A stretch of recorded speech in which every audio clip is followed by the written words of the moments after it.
whenever that was written. And it was dark, and I saw the bunks, and there were 3 high. It'd be 1, 2, and 3. And I thought to myself, God Almighty, these people are goddamn living here. It's pitiful, honestly. Yeah. So here's the thing, Ron. Now discuss this with me.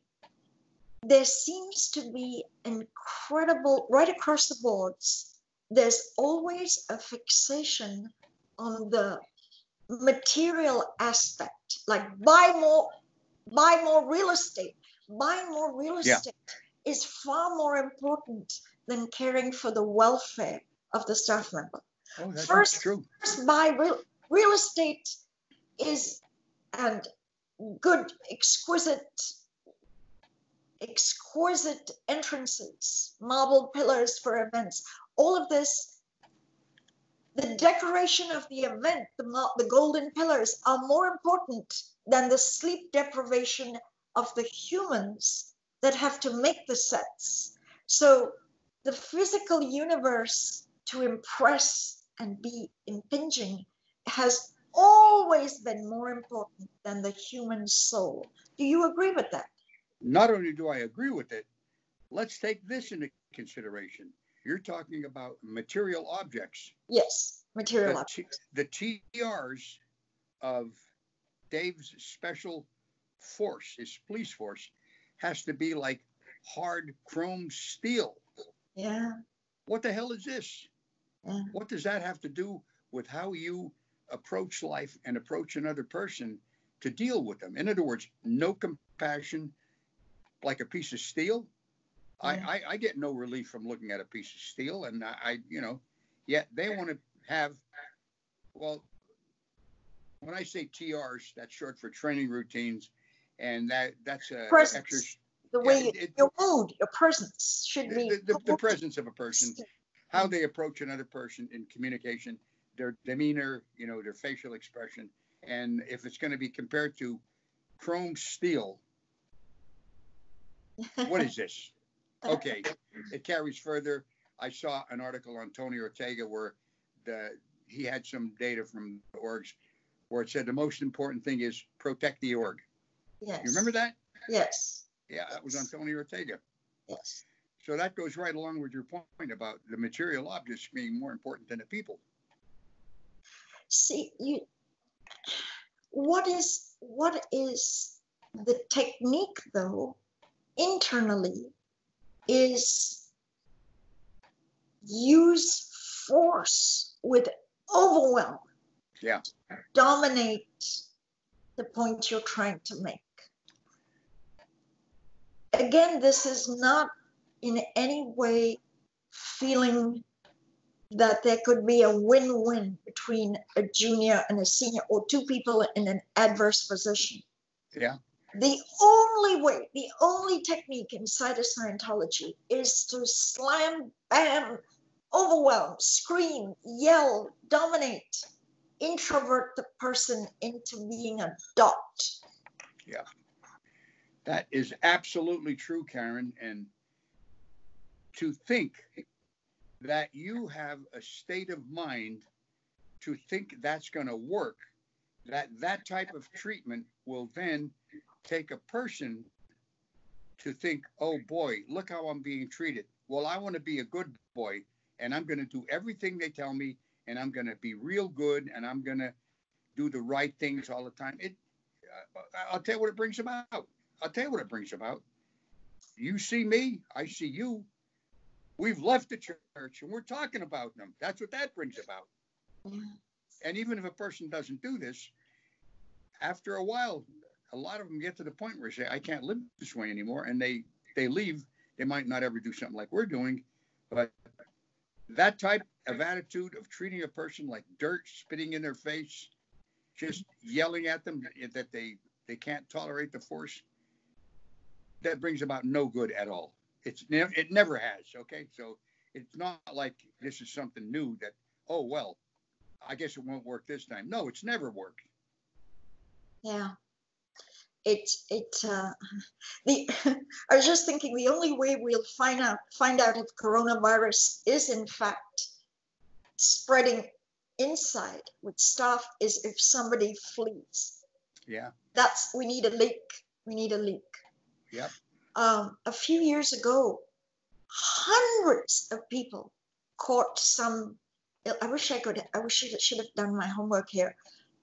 Hundreds of people in Los Angeles were put into sick areas in isolation. They all caught this thing, but it was never reported to CDC, the Disease Control Center, government. Yeah. Never reported, but hundreds caught it because the CO is designed for very close proximity. And I was just thinking, oh boy, if somebody fled. Yeah. If somebody fled and gave a leak. Well, back to this very bizarre thing. There is only one technique in Scientology to handle everything, and that is totally dominate and put the fear of God into someone. But I'll tell you what's strange about that. It's almost psychiatric. It's what? It's almost psychiatric. The technique of punishing, punishing someone, strapping them down when a patient has become very obstreperous and is out of control. What they punish by zapping them with injections and immobilizing them. Yeah. Strapping them down. Now, the person is completely immobilized. In Scientology, the screaming and yelling and shouting and threatening, there's a lot of threat. The RPF hangs over you like a constant threat. Yeah. You don't toe the line and the punishments are going to escalate. That is strange for a religion, don't you think? Well, a church? Come on. Let's not even talk about that. That's not a religion at all.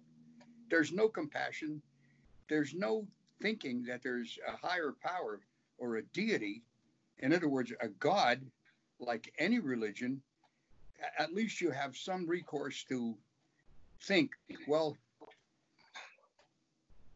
well, actually, I shouldn't say you have some recourse. And some of them, the God they imagine is a all-powerful, punishing God.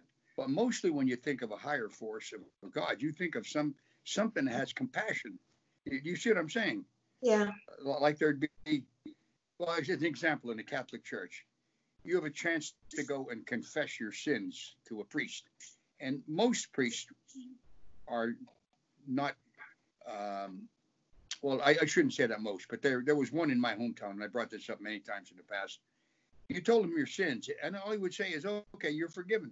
And here's your penalty. You say all these prayers. And you walked out and you felt, hey, I wiped my soul clean for the week. I'm going to try to be a better boy. That would be the effect of that, because I always thought after I was forgiven, I'm going to try not to do those things. I'm going to try to be a better kid. So that comes about by that compassion of saying, okay, you're forgiven. There is no forgiveness in the Church of Scientology. No, None. None. There's also no mistakes or errors. There are only crimes. That's true. We've said this before. It's always interpreted that you very maliciously, from your evil intentions, committed that error. Yeah. And they don't define it as an error. They define it as a crime because you're stopping or blocking by that. I remember way back, even they used to put out bulletins on a mimeograph machine. It's kind of primitive. Yeah. And the mimeographer snipped off the last line of every single issue.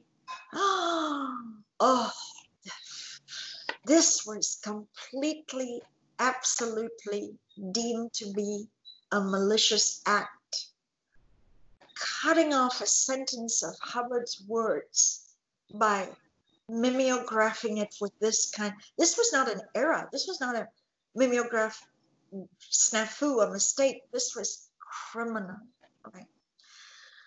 The other thing that's bizarre and strange, we're looking at oddities, is how your years and years of service doesn't count for anything. No, it doesn't. Go ahead. Listen, remember Jeff Hawkins? Yeah. What, he was about 35 years in the Sea organization? Yeah. He was what they call fitness board. It's a board of people that decide whether you're qualified to stay in the Sea or not stay in. And they fitness board it. In other words, decided he didn't qualify to be in the Sea Org. His severance pay, I think, was $500. I think he asked to leave. I think the threshold you talked about, enough is enough. One hits a point where this is not what you signed up for. Okay, then I could be mistaken about that. But when he got out, those 35 years counted for $500. $500 for severance pay. Now, talking about an old veteran like that, I want to talk about Jeannie Sonnenfeld. She used to be Jeannie Franks, married to Bill Franks. Oh, yeah. She was also Jens Bogvard's wife. Now, she got recalled from Cincinnati, and she was put on very heavy messed labor here in Los Angeles with her son. She brought her son in as staff, and both her and her son were sent to what we call the decks. And Cincinnati Org recently has been told that she has been retired. That's the word, retired. That means really? She's been retired. That's the word at Cincinnati Org. Now, Jeannie had her flaws and, but she's been in 45 years. And her punishment, at one point, Jeannie was the commanding officer of AOSH UK, St. Hill. Wow. But when Janice Grady got pregnant, Jeannie, still in the complete loss of her husband who died of cancer, Jens Bogvard, had some communication with Janice Grady. And Scientology, as you know so well, is essentially got its spies here, there, and everywhere. And they had an embedded spy, a private investigator, who was living with them and schmoozing them and so on. And the private investigator, oh boy, I go blank on names. Famous one, not Gene Ingram. It'll come to me as we talk. The private investigator reported this. So Jeannie was hauled to Int Base and locked in a cabin. She'd already served about 25 years. She was locked in a cabin for 3 months, Ron, with no human contact other than her sec checks. Her food was put through a slot. And the fear of crossing David Miscavige, the fear that this installed, this 3-month isolation in a little cabin at Int Base and 6 months of dire sec checks. Sec checks means interrogations. Right. This is like police polygraph It's not done for your benefit. It's not done to make you have some realizations, wins. It's done for intelligence purposes. Jeannie stayed on. She went through this brutal, she's just stayed with them. I didn't know her that well, but if you meet her a couple times, you feel you know a person. That person, she was completely open. You know what I mean? I mean, you met her and it was like, gee, I always knew this person. I only knew her as a staunch Sea Org member who would die for the cause. And Actually, this is news to me that she is retired. I did not know that. Well, what does retired mean? You know, I don't like to just talk about rumors in the thing, but the word is that she's been declared suppressive person. Yeah. Now, they do something really strange where certain people can be declared suppressive person and do A to E, which is the penance steps to be undeclared. Which also doesn't make any sense, because if you're an antisocial personality, how can you then be a non-antisocial personality? Yeah. And you'd have to do tremendous amends. Well, I know it's like changing a tiger into a mongoose. It isn't going to happen. I mean, you know, an SP by nature is bad to begin with and always will be bad. That term to pin on people is just a way of making them into a nothing. That's all. Well, 50 years of service. Goes back to the early 70s on the Apollo. We're in 2020 now. Yeah. So you know what I'm going to do? I'm going to pin Jeannie's story and some picture. You know, in comments, I'm going to pin Jefferson Hawkins' blog, which is called Leaving Scientology. Good. It's an incredible site. Right. I'm going to put both of these on comments so that those listening in can get very much enlightened on who is Jefferson Hawkins, who is Jeannie Sonnenfeld. That's a great idea. I got to tell you something. Her husband, David Sonnenfeld, has 4th degree cancer. Oh, God and almighty. Slowly progressing towards terminal. So the cult have the wife and the son here in Los Angeles on hard labor, while the father and husband, there's no mercy. Wow. He's alone, slowly dying of cancer, while Jeannie and David's son, Connor, are here, separated, not allowed to be with the guy who's slowly passing away. And I knew David well, and I'll tell you. Oh, you did? Absolutely. He was a reg in one of the pack orders. Yes. I think in AO. Very decent individual. Very decent individual. It's a reflection of what goes on, what the church produces. Splitting up families. Hey, I lost my 2 daughters, my grandchildren, my great-grandchildren. It's okay. Do that to them.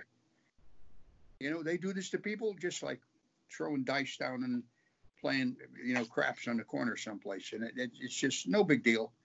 No compassion, no care about a human being or their lives or what they're dishing out. Okay, we'll declare them. Ha, ha, ha. Yeah. You know, here's another thing, and I think we should talk about this before we sign off today. If you're in RTC, you know, you can't marry somebody who's in a lower org than you. Yes. Yeah. This is like the caste system in India. It's very much if you're born as an untouchable or whatever they call them, you can never get out of that caste. And you're considered a lower than normal, and people shouldn't associate with you. And yeah, I mean, I knew, well, I think JB had to get divorced from Deirdre because JB was in RTC. He was an enabler for David. He's since left, and he's doing very, very well. As a matter of fact, he's designing ships. I don't know if you knew that. Oh, no, I didn't. Yeah, that's what he does for a living. Architect of ships. Wow. Yeah, for one of the cruise lines. So even with this coronavirus, he's still working every day. Very talented individual. And, the caste system just, to me, it's never worked. Well, let me chime in here on that. In Scientology, you get into the culture where you're immediately sized up by what org you belong to. For example, if you stroll somewhere and you say, I'm from Int Base or Gold Base, ooh, lower level fish are saluting, and you're special, you're great, and if you say, oh, well, what church do you, I work for Kansas City org, immediately a Scientologist goes, it's a lower level satellite. And then in the Sea Org, if you're in a canteen and someone says hello, whatever, and if you say you're public, secretly, it's like, they're not even staff. They're just public. So this hierarchy mentality of a caste system has evolved where the highest seniors are really looked upon as rock stars, as someone to admire. And as you go down the food chain, you're next to nothing. Well, I'll tell you, those who are watching, if any of you are public in the Church of Scientology, you are looked down upon by the Sea Org. Yes, very much so. You are considered not worthy. Dilettantes. Exactly. Yes, public is sneered at. And public that don't donate in large sums. Now, if you're a whale and you're giving gobs of money, you're not looked down that much because you're paying up. You're paying up. But if you're hovering around and you're not really donating, you're not on a schedule to donate to the IAS monthly, you're looked on as a little bit of a leper practically. Right? There's a huge where the Sea Org even threaten when they arrive at people's houses to pick up a check or demand money. If you're rude to them, they scream that they are Sea Org. How dare you speak to them like that? You will be receiving a knowledge report. This is a kind of calling rank on someone they feel does not have the rank.